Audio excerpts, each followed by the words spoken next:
আমাদের সচিবালয়ের 7 নম্বর বিল্ডিংয়ে একটা 50 মিনিটের মধ্যে আগুন ধরে 6 তলায় এবং আমাদের ফায়ার ব্রিগেডকে একটা 52 মিনিটে খবর দেওয়া হয় এবং তারা একটা 54 মিনিট থেকে তাদের কাজ শুরু করে এবং সকাল 8টায় আমাদের 8:05 আমাদের আগুন সম্পূর্ণ নিয়ন্ত্রণে আসে এবং এই ঘটনায় আমাদের ফায়ার ফাইটার একজন শাহাদাত বরণ করেছেন।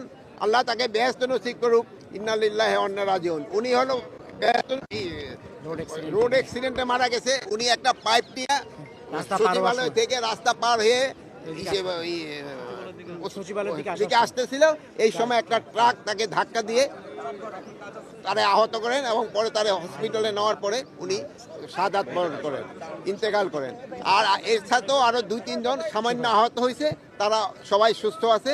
আমরা এখন ভিতরে কি হচ্ছে তা আমরা ভিতরে দেখব এবং পুরা সার্চ করার পরে কোনো কিছু পাওয়া যায় কি না আমরা আপনাদের জানাতে পারবো।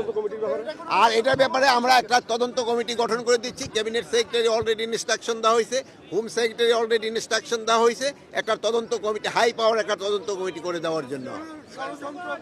এটা ইনভেস্টিগেশনের আগে আমি তো বলতে পারবো না, ইনভেস্টিগেশনের পরে আপনাদের আমরা জানাবো।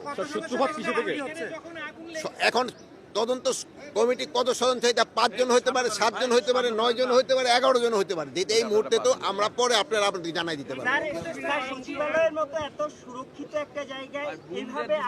শুনেন, অ্যাক্সিডেন্ট তো সব জায়গায় হইতে পারে, এটা তো এই জন্য তো অ্যাক্সিডেন্ট বলা হয়। সচিবালয় হইতে পারে, দেখো তো সচিবালয়ের ভিতরে তো গাড়ি রাখা হয় ফায়ার ব্রিগেডের গাড়ি। ফায়ার সার্ভিসের সঙ্গে ইতিমধ্যে কথা বলছেন স্যার। হ্যাঁ, আপনি স্যার ফায়ার সার্ভিসের সঙ্গে ইতিমধ্যে কথা বলছেন, যারা রাত্রে 1টা থেকে কাজ শুরু করছে, তাদের আগুনের উৎস বিষয়ে কিছু বলছে কিনা আপনারা? এটা ইনভেস্টিগেশনের পরে, তদন্তের পরে বলা যায়।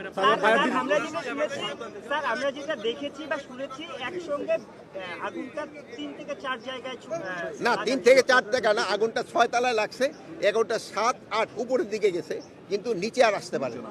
প্রাথমিকভাবে আপনারা নাশকতা মনে করছেন কিনা? প্রাথমিকভাবে আমরা বলতে পারবো না, একটা ইনভেস্টিগেশনের পরে আমরা বলতে পারবো।